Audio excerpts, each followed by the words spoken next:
आप सभी का स्वागत है दोस्तों अपने ऐसे लर्निंग यूट्यूब चैनल पर।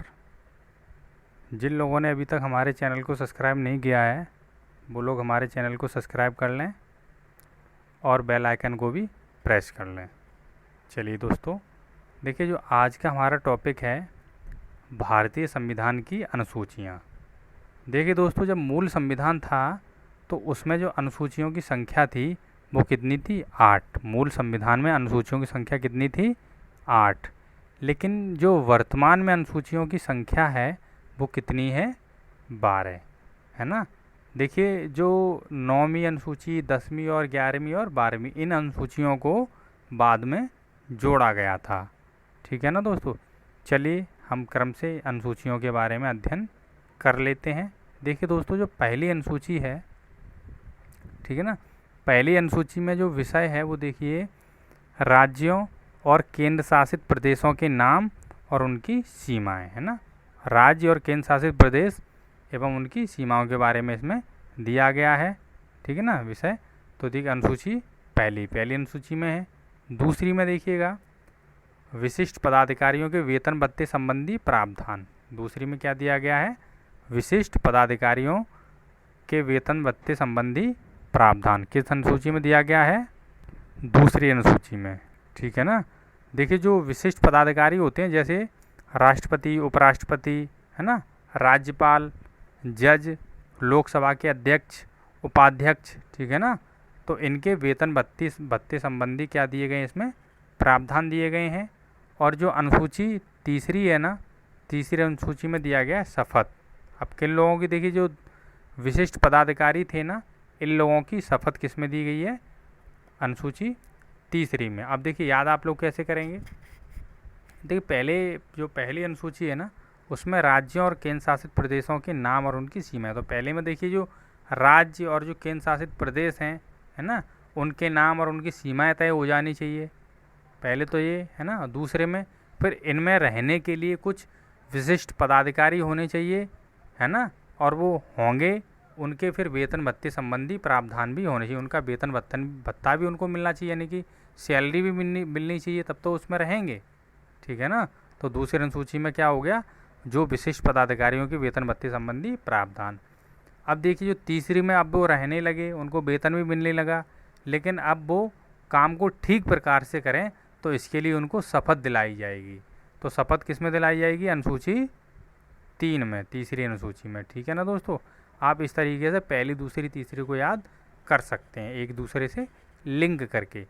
अब देखिएगा दोस्तों जो चौथी अनुसूची है इसमें देखिएगा जो राज्यसभा में सीटों का आवंटन। चौथी में क्या दिया गया है? राज्यसभा में सीटों का आवंटन।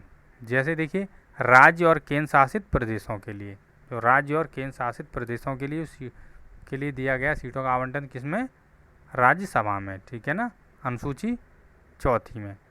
अब देखिएगा दोस्तों जो पांचवी अनुसूची है ना, इसमें दिया है अनुसूचित जाति और जनजाति क्षेत्रों के प्रशासन। ठीक है ना, यानी कि SC और ST, है ना, एरिया के प्रशासन, यानी कि अनुसूचित जाति और अनुसूचित जनजाति क्षेत्रों के प्रशासन। तो ये किस में दिया है? अनुसूची 5वीं में।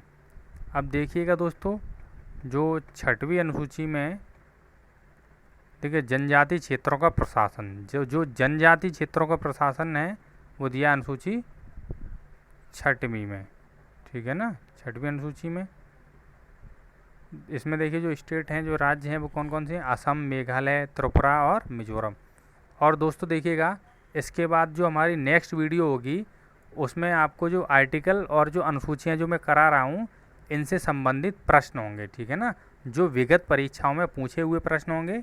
ठीक है ना, तो इसलिए आप इन चीज़ों को ध्यान से देखेंगे, समझेंगे, ठीक है ना, पढ़ेंगे और उसका एक बार रिवाइज भी कर लेंगे जो आर्टिकल मैंने आपको कराए हैं उनका और इन अनुसूचियों का। ठीक है ना, जिससे कि आप उन प्रश्नों को सॉल्व कर सको। ठीक है ना, तो इसलिए आप लोग इन चीज़ों को ध्यान से पढ़ेंगे।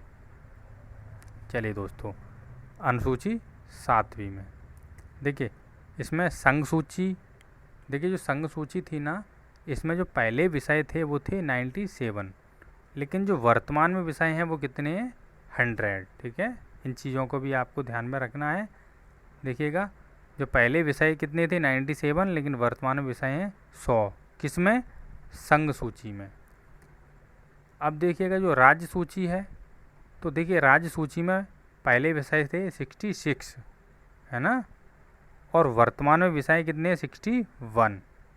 ठीक है। और देखिए जो समवर्ती सूची है, समवर्ती सूची में पहले विषय थे 47, लेकिन जो वर्तमान में विषय हैं 52।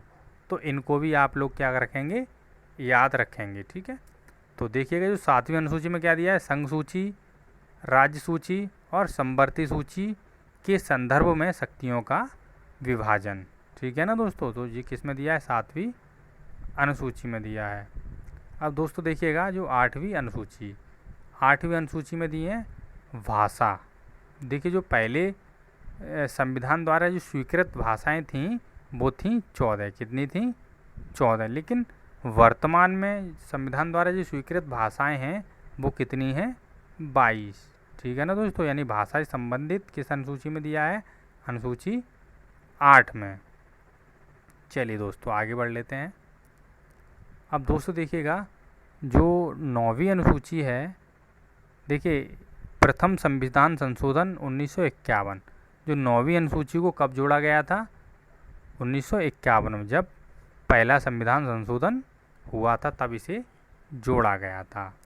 चलिए पढ़ लेते हैं इसके बारे में। देखिए भूमि सुधारों और जमींदारी प्रणाली के उन्मूलन से संबंधित है। ये किससे संबंधित है?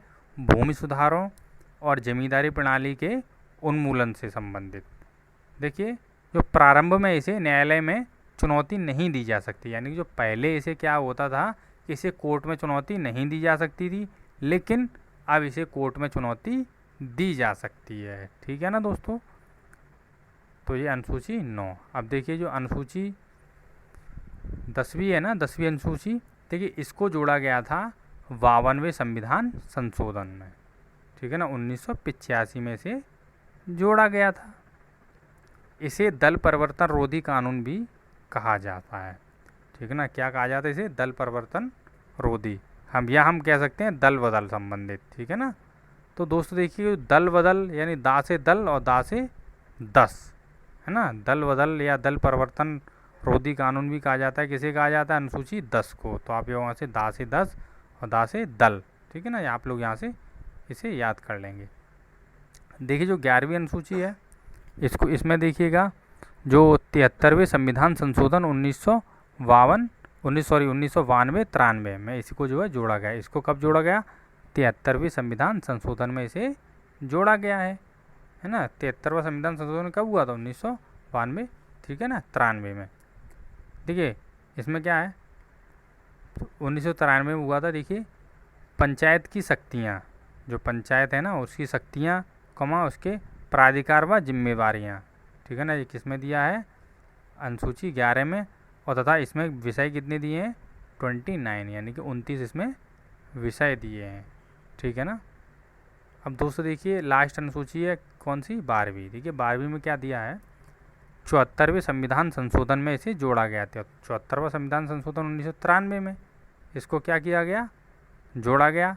जिसमें देखिएगा नगर पालिकाओं की शक्तियाँ, ठीक है ना, यहाँ मिस्टेक हो गया है, शक्तियाँ हो गया है, शक्तियाँ होना चाहिए था। ठीक है ना, कोई बात नहीं, हो जाती गलती। तो नगर पालिकाओं की शक्तियाँ, ठीक है ना, इससे संबंधित दिया गया है कि इसमें अनुसूची 12 में। इसमें विषय कितने हैं? 18 विषय हैं। ठीक है ना दोस्तों। देखिए आप लोगों को समझ में आया होगा। बाकी का आप लोग इसका एक बार पुनः रिवाइज कर लेंगे और इस वीडियो को देखिए 1 से 2 बार आप लोग देख लेंगे, तो ये आप लोगों को अनुसूचियाँ याद हो जाएंगी। कुछ नहीं है, बस आपको लिंक करके पढ़ना है ना। जो पढ़ने का तरीका है, आप लोग चीज़ों को रटते हो, रटिए मत, चीज़ों को लिंक करके पढ़िए, है ना। लिंक करके पढ़ोगे तो वो दिमाग में ज़्यादा समय तक स्थायी रहता है ना। देखिए भूलते तो सभी हैं, ऐसी बात नहीं है, भूलते नहीं हैं, है ना। लेकिन अगर लिंक करके पढ़ेंगे और समय समय पर उसका रिवीजन करते रहेंगे, है ना। रिवीजन देखिए मैं बताता रहता हूँ कि रिवीजन बहुत ही ज़रूरी होता है ना। तो यानी जब किसी भी चीज़ को, नहीं तो हम क्या करेंगे भाई, भूल जाएंगे, है ना। तो इसलिए आप लोग समय समय पर इसका रिवीजन करते रहिएगा, है ना। चलिए मिलते हैं अब देखिए नेक्स्ट क्लास में। नेक्स्ट क्लास इसकी होगी, देखिए मैं आपको जो अनुच्छेद हैं और ये भारतीय संविधान की अनुसूचियां हैं, इनसे संबंधित जो प्रश्न हैं वो प्रश्न मैं आप लोगों से अगली वीडियो में पूछूंगा। वो प्रश्न जो है परीक्षाओं में पूछे गए प्रश्न होंगे, ठीक है ना, और वो इन्हीं में से आए हुए प्रश्न हैं। देखिए मैं जो आप लोगों के लिए नोट्स बनाता हूँ, मैं जो विगत परीक्षाओं के जो क्वेश्चन पेपर होते हैं ना, तो उनको मैं उठाकर देखता हूँ, है ना। तो जो महत्वपूर्ण चीज़ें होती हैं मैं उन्हीं को इसमें लाता हूँ, ठीक है ना। और जहाँ तक जो है होता है ना, तो मैं जो है ज़्यादा डीप से डीप लाने की कोशिश करता हूँ, ठीक है। तो आप लोग बने रहिएगा और चलिएगा, मिलते हैं नेक्स्ट क्लास में, ठीक है ना। धन्यवाद।